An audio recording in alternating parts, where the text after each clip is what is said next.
What's going on, y'all? Welcome back to another reaction to Week 12 of college football. A chaotic day that I think provides some clearance, but also it makes things even more of a mess at the same time. So I'll mention Friday night. There were a couple of big-time games that did matter a little bit, but now help clear some things up before I get into Saturday. So Louisville brought Clemson to town. Louisville loses. That's significant because Louisville just had 2 losses before that and still had an outside shot at making the college football playoff, but a bad performance from Miller Moss.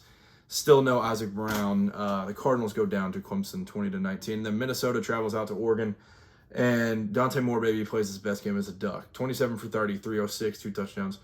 Noah Whittington had a crazy run in this one. Kenyon Sadiq played amazing. It's awesome to have him healthy for Oregon. 42-13 victory. So those were Friday's games.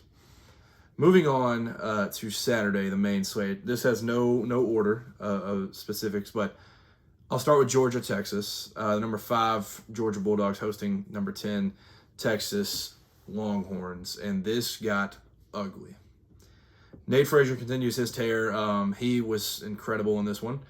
Georgia doesn't necessarily have the elite front group that they don't have the box that has 4 all-pro NFL players in it, but their defense rallies and at times can look like this, where a 35-10 victory is something that's possible. Now, if you're arguing against Texas maybe not being so good, they did go to Kentucky and to Mississippi State and not win a game convincingly by any means. They snuck out with both of them, but Georgia's defense was incredible in this one. They made everything extremely difficult, and then Kirby.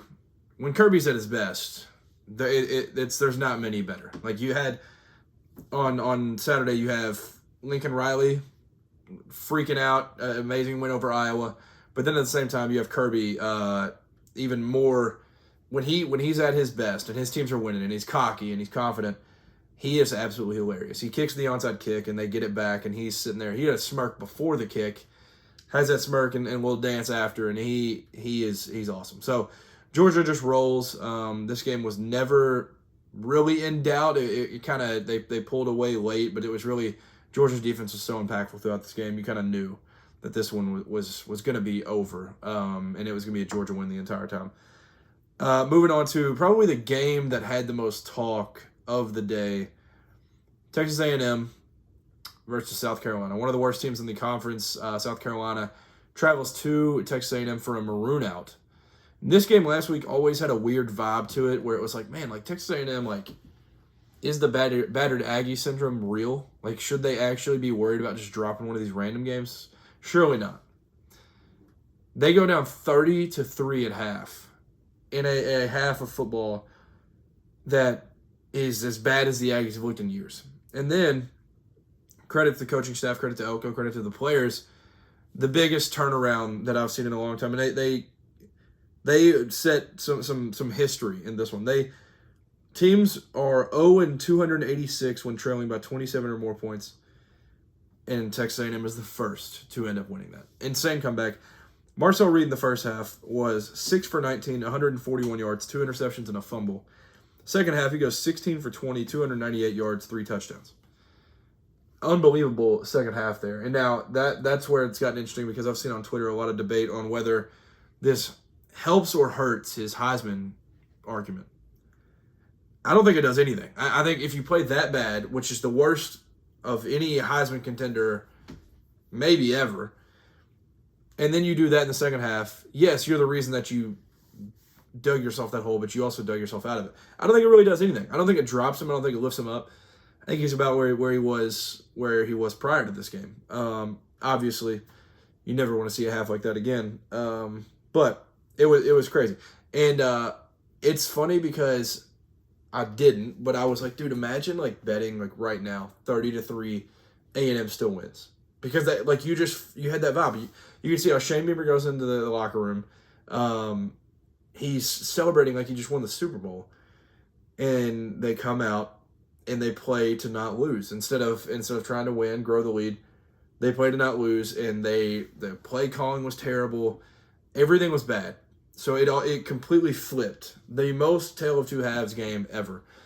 And you knew as soon as like Texas A&M scored the touchdown, the first touchdown of the game in that third quarter, when it got 30-10, you're like, yep, this one's wraps. A&M's actually going to do this. So Marcel Reed, obviously, incredible game overall. That first half was pretty bad. Even the receivers were bad in the first half, but they end up showing up big time. Casey Concepcion, 158 yards, 7 catches. So big time comeback for the Aggies in that one and avoiding absolute chaos. And now they are in that elite club of 3 with Indiana and Ohio State, and now they're in it as well, where they're in the playoff. Like no matter what happens, because they play some cupcake next week, I think, right? Yeah, they play Samford. So, yeah, they'll win that one, and then they'll move on, and but they'll be in the playoff nonetheless. So that's very, very exciting. They have the at Texas game, but even that game may not end up mattering at all. So, great comeback for the Aggies. Staying in the SEC, Alabama versus Oklahoma. Brent Venables has done it again. He's now 2-0 in the SEC against Kalen DeBoer, and completely dictated this game. No R. Mason Thomas for Oklahoma, and they still controlled this game. They put a ton of pressure on Ty Simpson. It never felt like he was comfortable. It never felt like this was the Ty that we had seen all year. And you could see some tendencies that I feel like you saw like in the Florida State game. Not saying they're reverting back to it, but it was like you can just tell there's some like softness lingering. Like there's some like there's some problems culture-wise that I feel like had been maybe covered up by elite offense. But not being able to run the ball is really, really hurting at this point. And they just can't run the ball. And it's weird because like my entire life, Alabama has been the team that nonetheless, they will run the ball, and that's always going to be the staple. But they can't run the ball, and it's not only Oklahoma; they couldn't do it against anybody. Oklahoma now sitting at 8-2 makes things extremely interesting. But this game going to Alabama and winning in Tuscaloosa in a game that has that type of crowd in a 3:30 game. This feels like the actual statement win. Like Brent Venables has the win at Tennessee in the dark mode. Like that was his best, I think, even over the Alabama game last year. But going to T-Town and winning a game is insane. Not many get that done, and Alabama's still one of the best teams in the country, and you go do that. So big props to Oklahoma. And this is a guy that came into the season with the seat a little bit warm. Depending on how the season goes, maybe he loses his job, and now he's got his team 8-2, 4-2 in the SEC, and then. If you look back at the Michigan win now, like Michigan continues to win. I know they had a close one at Wrigley. They ended up getting out of there, but which Bryce Underwood didn't look very good in that. But they're sitting at 8-2, ranked 18th, and they're 6-1 in the Big Ten. So Oklahoma's built themselves quite a resume with a very, very difficult schedule. They have continued to battle through it.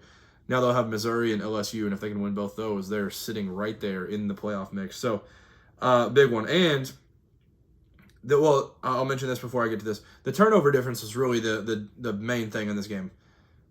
3 turnovers for Alabama and 0 for Oklahoma. It's crazy. And now this is twice now, because I'm pretty sure this is very, very similar to how the Tennessee game was. Oklahoma had 212 yards of offense. Alabama had 406 yards, and they leave with a W. It's the defense. It's the special teams being able to maintain. Very, very impressive. And then the most important thing I would say overall, they ended the black hoodie of death streak. It was when Kalen DeBoer wore that black hoodie, they were 16-0. Now they are 16-1. That's maybe the most impressive feature from this game. It was, and it's crazy because early on in the year, John Mateer was playing hero ball. He was insane. Now it's not that he's bad; it's just that he's not one of the best quarterbacks in the country like he was, and they're still winning games in this way. So, very, very impressive win for Oklahoma going on the road, big time stuff, big time win. And this was a game that I honestly, as I was following, I was like, Alabama's probably gonna end up figuring this out and getting out of here. It just doesn't happen. And you could see really, even with the last play of the game for Alabama with the 4th and 6 or whatever it was. Just the way that they fly around the entire game from start to finish, they made everything difficult, whether it was like getting pressure to Ty Simpson and then the DBs getting down there and batting a ball down. Like, it was very, very impressive for Oklahoma. Indiana, they're now 11-0 for the first time in school history with their win over Wisconsin. So, big time win. Fernando Mendoza just did the most Fernando Mendoza thing ever. 22 for 24, 299, and 4 touchdowns. Elite performance on him. Texas Tech, this one, 48-9, never even remotely close. But they are really pressing the Jacob Rodriguez for Heisman button. Like, the talks ramped up last week. They put him in, and he ran a touchdown today. And he also had I think he had a pick today. I'm pretty sure. Let me go to these stats. But, yeah, insane. Yeah, he had an interception today. So, unbelievable. He was already like the best linebacker in the country, and then now they're throwing him out on offense, and they're really just pushing the button of like, all right, we're doing this thing. We're pushing the Heisman narrative. So they dominate. They continue to look like they are going to be one of the best non-SEC Big Ten teams headed in, whether it's them, Notre Dame. Like, they look elite every single week, and when they're healthy, they just look like this. This is what they do. 48-9 victory for the Red Raiders. Ole Miss hosting Florida in a game that was also very, very scary for a little bit. There was the goal line stand for Florida where they had a chance to go down 3 and maybe win this game. Doesn't end up mattering because Ole Miss defense wakes up and makes some big-time plays late. Kejuan Lacey, 224 yards and 3 touchdowns. He's been, like, I feel like, personally, quietly, one of the best running backs in the country that just nobody's talking about. And then Trinidad Chambliss played pretty well overall. So there were some plays in this one that I was a little disappointed in Chambliss, but he just continues to get these guys to win games. And Florida will never necessarily be an easy one. I don't think. It's interesting because now there was the Lanesville sign outside, and then there was the chance for We Want Lane. So it got a little interesting, but they end up getting out of there with a win, and that's really all that matters for Ole Miss. Notre Dame, they played at Pittsburgh, and Pat Narduzzi made the comments of saying this game doesn't really matter, and they kind of played like a 37-15 victory. But Jeremiah Love had some highlight plays, and he had that crazy spin today that was awesome, and he just continues to make his case at the Heisman race. It's not going to happen. I would be stunned if he wins it, but he went out there 147 and a touchdown today, so he's been special, but I think it's probably too little too late for that man. Ohio State, they won 48-10, and their one flaw all year is like they can't run the football. That's the difference that makes them not as good as last year. Bo Jackson, the freshman, 112 and a touchdown. So maybe he continues to maybe separate himself. I know it's late, but like if he can separate himself into a new tier to where he does end up being like definitely their guy to lean on in the run game, then I think that's very, very positive for Ohio State's offense, because there's going to be games that like you won't be able to go into and be one-dimensional where you just have to go into it. And I mean, honestly, their defense is one of them where if you go into play Ohio State and you are a just passing team or just running team, you're going to get killed. Similar to that, I think there's defenses across the country that if you go into it and you can only really pass the ball, even though you have like the 2 best in the sport, but and then I mean you will have very tough times. So now if Bo Jackson can really separate himself and they can run the ball better than we thought than we thought they could, I think that'll be very, very positive for them going forward. BYU, this is a very late one. I'm filming this the next day because I actually fell asleep towards the end of this one because I had to get up for church. 44-13 victory for BYU over TCU. Absolute dominance. It was crazy. Also dominance, the other team from Utah. Utah plays at Baylor and dominates this entire game. Now I'm going to get into the conference that's a little bit of a mess. Miami beats NC State 41-7. Georgia Tech sneaks out with a win, 36-34. They're not a good 9-1 team. Haynes King is an elite 9-1 quarterback. Those can both be true. They get out with a very scary win. I don't feel near as confident as I did in them a few weeks ago. But here we are. And then Virginia beats Duke 34-17. So now we don't have to worry about. But that kind of sucks for the the teams that wanted 2 G5 teams to make it. But at least for the ACC, their representative won't have like 4 losses. So that's good for the ACC at least. But this conference is an absolute mess, similar to the SEC. The SEC and the ACC, for 2 different reasons, are absolute chaos. And that's kind of the situation we find ourselves in, where these next couple weeks are going to be very, very pivotal. And the ACC is a one bid conference, so it's going to make things very, very interesting headed down the end here. What was the one I missed? I mentioned Michigan beat Northwestern. Iowa goes down to USC. This is a very Iowa game where it was rainy, all this stuff. Mekhi Lemon, even in the rain, in the bad weather, I mean, Jeremiah Smith's probably going to win the Biletnikoff. Mekhi Lemon does not get near enough love. And I know I'm out on the East Coast, so maybe there is some more love going out there. But 10 receptions, 153 yards, and a touchdown. He had a crazy, crazy contested catch today.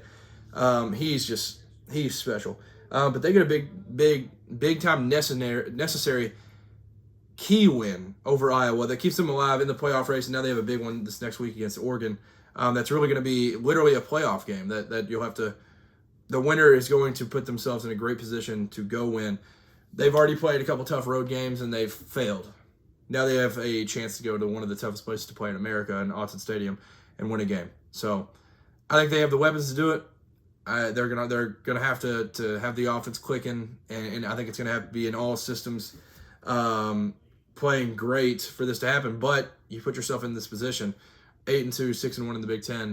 You've got yourself in a great spot for it. So big opportunity this week for them. Navy beats South Florida. This continues to make the G5 rep just chaos. I don't even know who is the leader. I guess it's James Madison right now, maybe.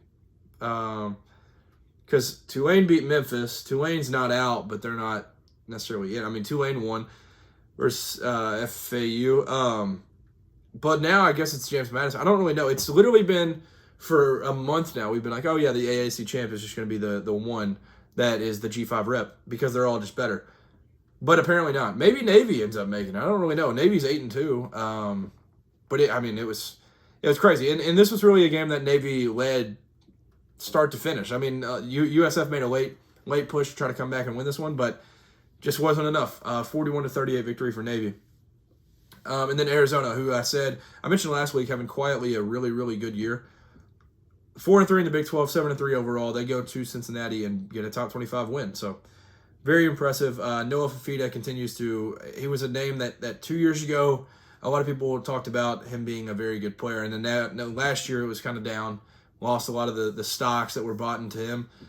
Now he's having a great year. 23 for 31, 294 yards and a touchdown. And I mean overall he's just south of 2,500 yards, 24 touchdowns, and only 4 interceptions. So.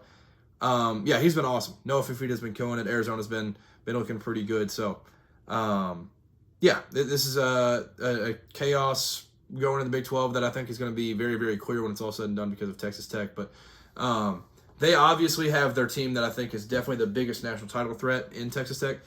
But it's going to get real interesting if BYU goes up against Texas Tech again in the Big 12 championship. That outcome is really going to shake some things up. But it was a chaotic Saturday. I mean, it started, the noon slate was crazy. Then it got to 3:30. It felt like it kind of eased throughout the day. Like the 3:30 slate was good, but then the late slate didn't necessarily deliver. Primarily thanks to Georgia kind of owning Texas from start to finish. So, but a fun day nonetheless, and it was very, very, like I said, it clears some things up, but also muddies the waters with 2 conferences, the ACC and the SEC. So. As of right now, the SEC looks like obviously A&M's at the top, but okay, so then it's Georgia, then Ole Miss, and then Bama. Like as of right now, A&M, Georgia, and Ole Miss are in the playoff, I would say, barring a loss. Like the Ramblin' Wreck might end up changing some things here, but then you have Vanderbilt, Oklahoma, Texas, Alabama, Ole Miss, Georgia, Texas A&M. All have 2 losses or less. That is unbelievable. That's crazy. It's going to be. Rivalry week's going to be very, very important because Tennessee can knock out Vandy completely. If if Vandy beats Kentucky this week, then maybe that is already clear. Or if Kentucky beats Vandy this week, that's already clear. But it's chaos. It is absolute chaos in the SEC. So that'll do it for this one. It was a quick little reaction, but had to talk about these games because it was a chaotic day standings-wise for these conferences. So that'll do it for this one. Make sure to like, comment, subscribe, all the good stuff. I appreciate the support. Peace.